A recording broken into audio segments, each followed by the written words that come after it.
All right, everyone, it's your boy Genius with G Squared Tactical, doing something a little bit different today. Towards the end of the year last year, I done a favorite of 2024, my 5 top favorite that I purchased in 2024, and then I did the 3 worst, okay? And people ask me all the time, like, you know, I own an HVAC company, so it seems like every time I see someone, they want to talk about their HVAC system. Hey, you know, whatever. And now a lot of times, especially in the gun store, me say, well, what is your favorite gun? What's the best gun? That's a nearly impossible question to answer without breaking it down into categories. And you know, you have your micro compacts, your subcompacts, your medium frame, you have your full size, you have your 1911s, your revolvers. I mean, it's impossible to pin down one single gun that is the best. So last year, mostly towards the beginning of the year, maybe even towards the end of the year in 2023, I bought several, probably about 6 different 10 millimeters, maybe 7, in polymer frames. I bought more than that, a couple 1911s as well, which is a different category. This is from, I wouldn't say worse, I like all 3 of these guns, but this is the one that I like the least out of the 3, and then the number 1. So the number 3 was actually kind of difficult, and I would say, you know, the second one, as the title suggests, the second one was probably the most surprising, would probably be the most surprising to you guys. I'm sure of it, you guys that have watched the channel. But so my number 3 would be the FN 510. Now, how do I rate these, okay? Well, with it being a 10 millimeter, other than you guys that always tell me every time I review a 10 millimeter gun, oh, you're shooting that punk stuff, man. You know, that's basically, yeah, I mean, yeah, there's 40 cals, 40 S&Ws that hit harder than them punk things you're shooting. But with that being said, 10 millimeter, obviously, even in a lower powered 10 millimeter, hits harder than a 40, a 9, you know, even a 45. And so naturally, one of the contributing factors to you liking it is, can you shoot with it? Is it accurate? How does it control the recoil? How does it feel in the hand? Do you have a good purchase on the gun? Are you able to hold it well? All of those things come into play. So third on the list is my FN 510. And the reason it wasn't second, so why? Because I know people are going to ask, why was it not first? Why was it not second? Well, the reason that it was not first or second is because of mostly because of the ergonomics of the grip, right? It does have interchangeable grip panels, but it doesn't make too much of a difference. You know, there's not a huge cut here at the back for a extended beaver tail or anything like that. So it's hard to get a real high, tight grip like I like to get on a gun. And so because of that, although it does mitigate recoil very, very well, because FN is built like a doggone tank, overbuilt in a lot of ways, but because of that and the added weight, so the added weight, the overall feel in the hand, the trigger, I don't like hinged triggers, but if it's going to have a hinged trigger, the trigger on most of my FNs are gritty to start. They're gritty from the beginning, if you will. When you initially take it out of the box, they're not that great. However, I will say, I haven't shot this one enough to know yet, but I will say that it's really strange how that an FN trigger will break in real nice, okay? They do absolutely get better with time. I shot it a decent amount. I did get pretty good with it, and I do like the gun a lot.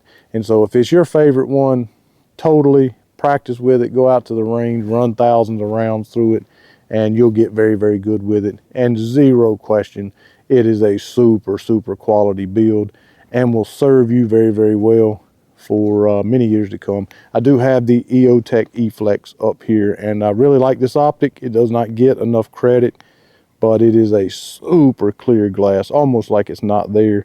I love this optic. Very, probably one of the best dots that I've owned. Okay, so second on the list, and as I said, this probably would come as quite a shock to most people that have watched my channel, maybe not the newcomers, but people that have watched my channels, and they accuse me of being a hater of certain brands. This one will probably shock most of you, but it is my Smith & Wesson M&P 2.0 10 millimeter. This is the Performance Center. And I tell you, we done a video on this, Trey and I did, when he was still with me. And it was a tough decision between this one and the next one, the first one on the list. You thought I was going to tell you, didn't you? So anyway, obviously this one is compensated. So I know there's going to be those that say that's not fair. It's not fair to compare it to the FN, but I'll say this. The non-comped version of this I also liked better than the FN. You can go back and check out the other videos I done on this one, and you'll see that that is true. I said that then, and I'm saying that now. It's just that I sold that one because I like this one better, and so that's the one I have to compare it with. It's the only 3 polymer 10 millimeters I have. And try to remember, this is just my opinion. Maybe I haven't shot the 10 millimeter polymer frame that you have and like the most. Maybe I would like it better, and I just haven't had it. This is my opinion of the ones that I have purchased, okay? Now, with that being said, being able to change the palm swells on this, which come around the side as well, in the hand it feels absolutely, it feels good. I don't like the sandpaper consistency on here, but I don't carry this gun, so it doesn't really matter. But it feels great in the hand. It does have the ambi safety on there. Whether you like that or don't like it, whatever. It was never a problem with me while I was shooting the gun. It does have the center blade safety trigger on there, which actually on this one versus my carry comp is actually not too bad. This actually had a halfway decent trigger on it. So it has a good break and actually has a reset that you can feel and hear, unlike on my carry comp. A little bit of take up and a very predictable break. I like the trigger on this gun, definitely better than the trigger on the FN. Mitigates recoil almost like no other polymer frame 10 millimeter that I have shot. Okay, obviously it's optic ready. I have the Trijicon RMR up here. It did come with the plates, the palm swells, the nice carrying case, 4 different palm swells. Does have 15 round magazines, 2 of those. And again, it is comped on the front. It is a bigger gun, of course, but the recoil mitigation on this thing is unreal, which allows me, and it does have the white dot on the front. Actually, I believe these are night sights. Yes, they are 3 white dot night sights. And so the sights on this was better than the FN for sure. So if you lose your red dot, I do have my co-witness. Man, them sights really pick up way better than the all blacked out sights on the FN. So number 2, my Smith & Wesson M&P Performance Center. Probably, no, it absolutely is the only Smith & Wesson polymer frame gun that I have purchased in the past, I don't know, 2.5 years that I've actually kept. Actually really do like this gun. It's a great gun. I know that there were those that said it had issues with feeding and all kinds of things. People tell me all the time about it, a plethora of problems. Okay, I've heard about it. Now, the third one on my list, this one kind of surprised me, okay, because I would not have thought, based off the fact that I had the original one before they comped it, and definitely it probably would not even have made this list. I cannot believe how much of a difference the comp made on this gun after having the original than the P320 X10 compact comp. I had, like I said, I had the original non-comped X10. sold it real quick, almost as quick as I bought the thing. So when they comped this thing, and everybody wanted to see it, everybody wanted to see the new comped gun that was out, right? Literally, it genuinely does feel like I'm shooting a 9mm when I shoot this gun. Let me tell you that I have never owned a polymer frame gun in a 10mm that mitigated recoil as good as this one does.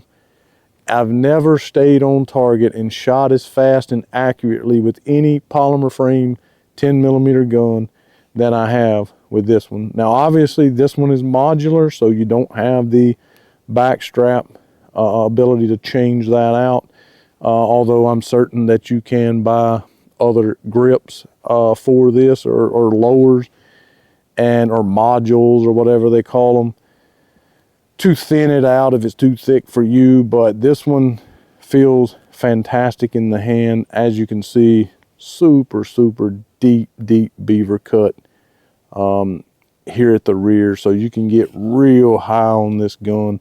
Very well undercut under the trigger. Just ergos are great, like a lot of Sig Sauers are, and huge trigger guard, and just overall a really good trigger in general. So it hits a wall, very little take up, hits a wall, a little rolling break, very short, very tactile reset. Good trigger out of all three.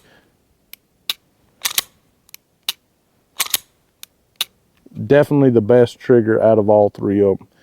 It also has 3 white dot night sight, very easy to pick up through the optic. I also have the EOTech eFlex optic on this. I originally purchased these optics not thinking they would be much, because you don't hear much about them, right? And I was going to put them to the test, putting them on 10mm guns, thinking that would give them the most punishment, right? And they've stayed on there. Super clear glass, super crisp dot, man. Just probably one of the best, actually. And I haven't said that very much from the flack I would catch over that. But if you haven't considered one of these optics, definitely go out and pick it up. Sig Sauer P320 compact comp 10mm. Maybe not for you, but even Trey said the exact same thing. In fact, that's the reason we've done the video that we did between the M&P 2.0 Performance Center and this gun, because he didn't believe me when I told him that this one mitigated the recoil better than this one and was more accurate, fast. Just my 3 best 10mm. I hope you enjoyed it. If you like the shirt that I've been wearing a lot, I wear it everywhere. Go out to eat, I wear it. Probably going to wear it to church tomorrow. I picked this up at Flannel Go. That's the word flannel, like flannel shirt, G-O, like go somewhere. I'll put a link up in the corner of the screen here. Click on it, go over, pick up some gear. Help support the people that support me. Again, I do not pimp out anything on my channel that I would not firmly believe that not only do I like it, but that you would like it as well. Support the people that support me. Make sure you know Jesus Christ is your Savior, the most important thing you'll ever do. Thanks as always for watching. Hit the thumbs up. Be sure to subscribe. And as always, to God be the glory.